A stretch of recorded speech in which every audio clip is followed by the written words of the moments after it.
ওরে বাবারে, কি জোরে মেঘ ডাকছে। চলো মিলি, তাড়াতাড়ি বাড়ি যেতে হবে। হ্যাঁ জান্নাতুল, খুব জোরে বাতাস উঠেছে। ওই দেখো জান্নাতুল, ওই আম গাছটা থেকে কতগুলো কাঁচা আম পড়ছে। চলো আমরা গিয়ে আমগুলো কুড়িয়ে নেই। আম কুড়াতে গেলে যদি বৃষ্টি চলে আসে তখন কি হবে বলো তো? তখন তো আমাদের ভিজে বাড়ি ফিরতে হবে। কি যে বলো না জান্নাতুল, তাই বলে কি ঝড়ের দিনে আম কুড়ানোর মজাটা আমরা হেলায় হারিয়ে ফেলবো?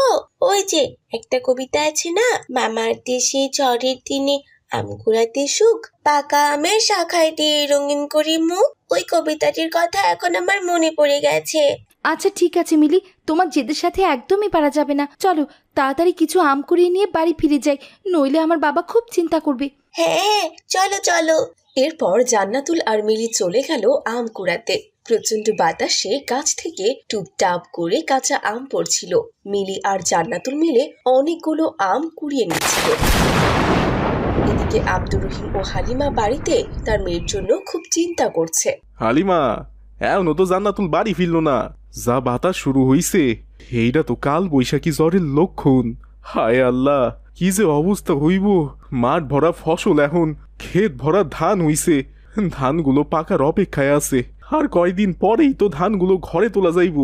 এই সময় কাল বৈশাখী ঝড় বৃষ্টি হইলে তো ধানের খুব ক্ষতি হইব।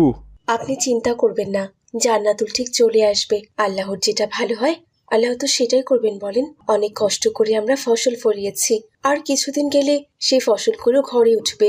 আল্লাহ তাআলার গজব তো আর আমরা আটকাতে পারবো না বলুন, তবে তার কাছে চাইতে পারবো, হে আল্লাহ তুমি আমাদের গজব থেকে রক্ষা করো আল্লাহ।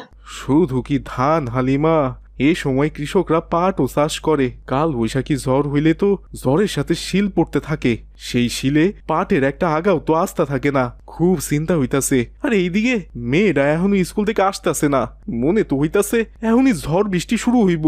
সেটাই তো, জান্নাতুল তো কখনো স্কুল থেকে ফিরতে এতটা দেরি করে না। স্কুল তো ছুটি হওয়ার প্রায় 10 মিনিট হয়ে গেল। হে আল্লাহ, আমার মেয়েটা যেন ভালোভাবে ঘরে ফিরে আসে। ঝড় বাতাসে গাছের ডাল ভেঙে অনেক সময় তো মাথায় পড়ে যায়, ওর যেন তেমন কোনো ক্ষতি না হয় আল্লাহ। মিলি মিলি, অনেক আম কুড়িয়েছি আমরা। ওই দেখো, চতুর্দিকে ডাক পড়া শুরু করেছে। আমার বাবা বলেছিল এই বৈশাখ মাসের ঝড় বৃষ্টিগুলো কালবৈশাখী ঝড় বলা হয়। আর কালবৈশাখী ঝড়ে বাড়িঘর, গাছপালা, ফসলের জমি সব কিছু লণ্ডভণ্ড হয়ে যায়। আমাদের এখানে থাকা ঠিক হবে না, যে কোনো সময় বৃষ্টি পড়তে পারে। তাড়াতাড়ি চলো মিলি। হ্যাঁ জান্নাতুল, এই তো হয়ে গেছে, চলো। এরপর জান্নাতুল আর মিলি দ্রুত